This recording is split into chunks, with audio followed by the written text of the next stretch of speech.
Countdown to the Sunday showdown with the Saints in Philadelphia. Supposedly, Johnny Mac, light jacket for you going to the game. It's going to be Yeah. upwards of 60 degrees. The freezing temperatures we dealt with there over the last week, and it's going back to 60 on Sunday. What the hell? That's a positive for the Saints. I mean, I just talked about it with dome teams going into Lambeau late in the season. Dome team coming into Philadelphia. Yeah, it would be helpful if it were 20 degrees. I think you could, pretty much chalk up the W in that type of circumstance. But it's going to be a nice day, and that makes it a little bit better for the Saints. But I mean, I've been watching this team all year. They're just too good for the Saints. Even with all the injuries, even with the backup, they're just too good for the Saints. And playing at home, yeah, I just don't see it. I just don't see it. Are you talking about Eagles winning the game or Eagles blowing out the Saints? Winning the game. Just Yeah, winning. it is the NFL. But I was looking at it during the break. So 538. They do their the political blog, famous for predicting elections. They do NFL playoffs and the percentages and who's likely to make the playoffs. The Eagles are currently 97% to win the division, 95% for a first round bye. The Saints, 3% to make the playoffs, 2% to win the division. I mean, they're cooked. They know their fate. They're not going. Wait a minute. The Saints have some percentage to potentially make the wild card. Is that even true? Either they win the division or they don't make the playoffs. Yeah, I don't know. The two percentages should be exactly the same. Yeah, they're minute. It says 3%, 2%. I don't know their formula, but it's essentially, and it's the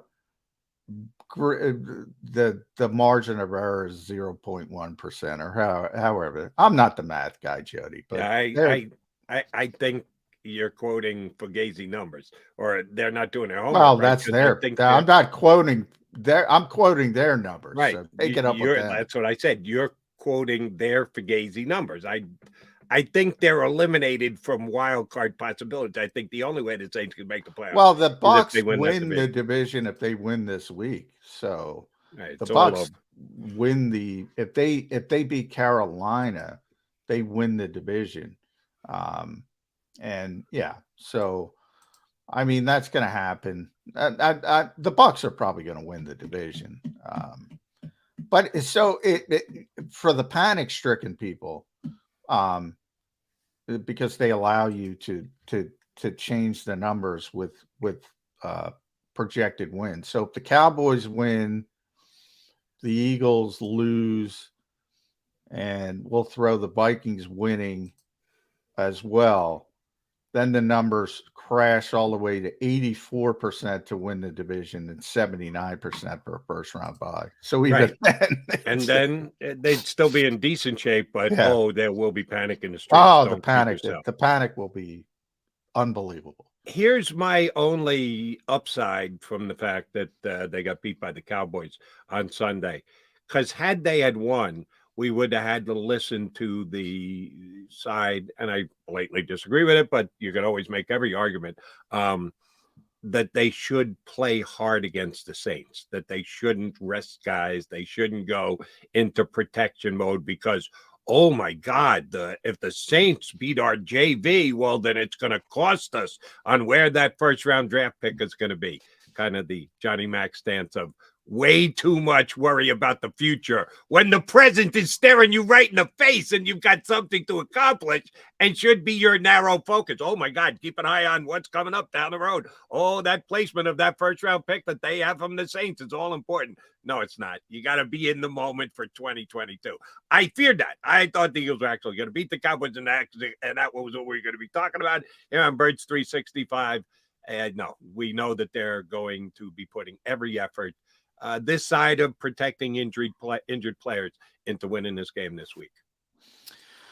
Yeah, I mean, Nick's been pretty concrete on that. As long as there's something to play for, and they haven't clinched the NFC East technically, they haven't clinched the number one seed. Guys are going to play. Guys who are healthy are going to play, and that's the way it should be. But yeah, moving past that, I tell you all the time. I think in a lot of ways, with certain fans, not everybody, certain fans, Sam Hinkie broke Philadelphia. Everybody's worried about they never think about. They have a 13-2 team. This is not happening every year. All right, don't get used to this. Yeah. Don't assume this is going to happen every year. This is the best Eagles team I've ever seen. Um, I mean, live in that.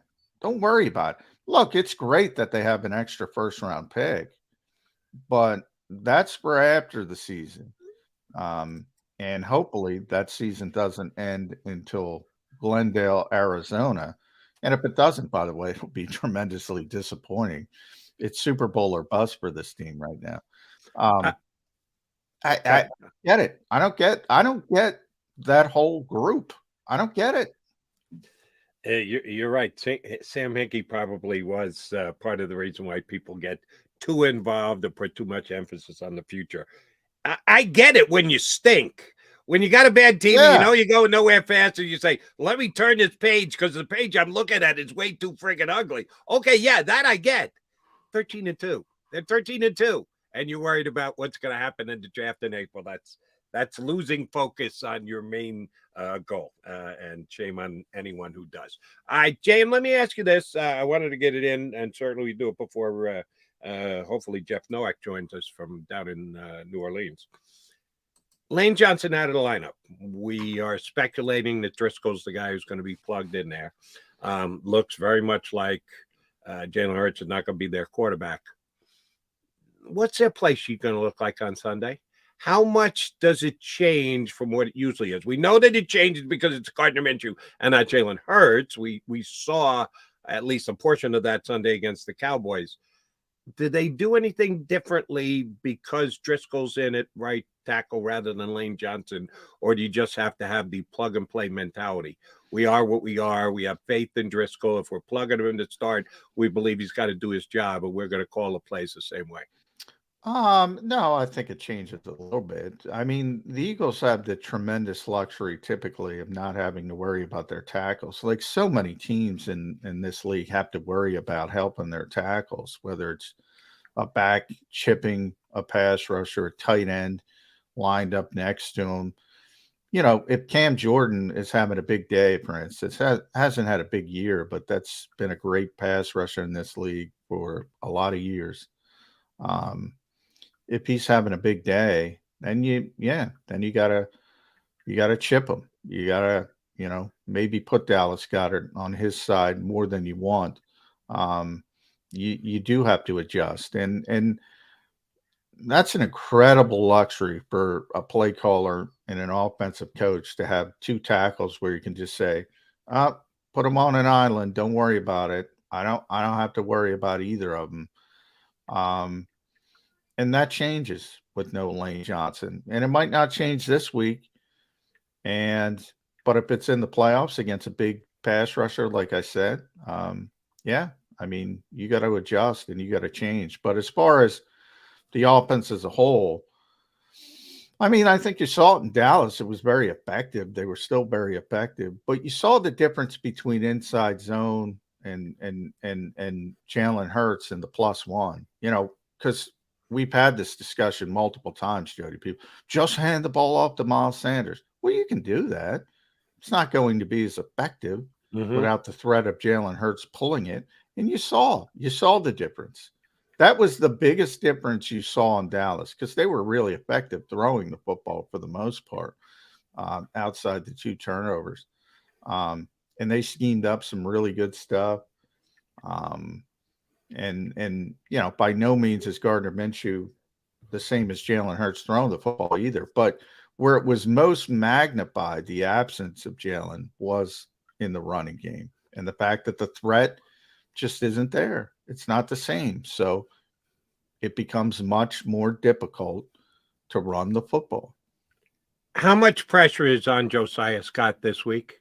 If Chauncey Gardner-Johnson's not coming back, which it very much looks like, you and I agree, he didn't even make it to a walkthrough yesterday. They didn't activate him for a walkthrough. Read between the lines. 99% he's not going to play this week, which means Josiah Scott's got to go in the slot corner, does he not? Or am I missing something? Could they get a little radical and go in another direction? No, I don't think so because they have two injuries now. They do have CJ and they do have Avante. So those are, we kind of forget because CJ hasn't been around for a while. But you're already down to Reed Blankenship, and when Reed was hurt for a while, and then you were down to Kayvon Wallace, and they made the ship with Avonte Maddox to playing some safety as well. Yeah, I mean, he's going to play, and he's going to play in the slot, and that's what happened. Remember when Avonte missed 4 games with the hamstring? It was Josiah Scott. There was some bad, and there was some good, and it's a big downgrade, but that's their best option, and he's going to play in the slot. And they got to communicate better. It wasn't just Josiah Scott. They got to communicate better. And the defensive coordinator's got to, be better situationally. And when it's 3rd and 30, don't be trying, Tampa 2 sink, just play cover 2 and get the hell off the field. Right. And, oh, by the way, and we don't know if Chris Olave is going to play. Rookie wide receivers had an outstanding year. The guy the Saints moved up to take when they made the trade and gave the Eagles the first-round draft pick for next year, we're overly worried about. He didn't play last week. He was limited participant in practice yesterday, which means he's trending the right way. We don't know if he's going to play yet this week. Even if they put him in the slot, and Jarvis Landry has been their slot guy, he's out. He's not going to play.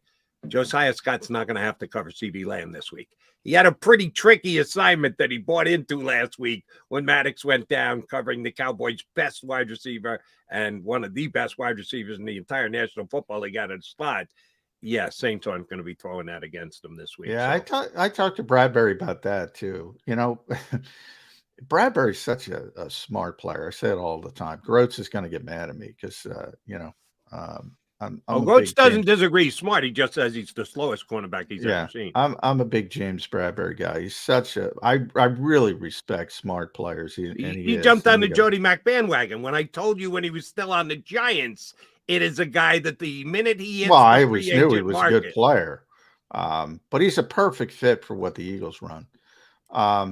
And people are saying, well, put Slay in the slot. Well, if you put Slay in the slot, that means Josiah Scott's got to play outside. You think the other team doesn't know that? I mean, people don't think about the dominoes of it all. Right. And that's a big part of it. But he's John McMullen. I'm Jody McDonald. We are Birds 365. Coming back, we're going to get a little bit of a Saints insight. Jeff Nowak from WWL.com. Odyssey.com, going to jump aboard with us here on Birds 365.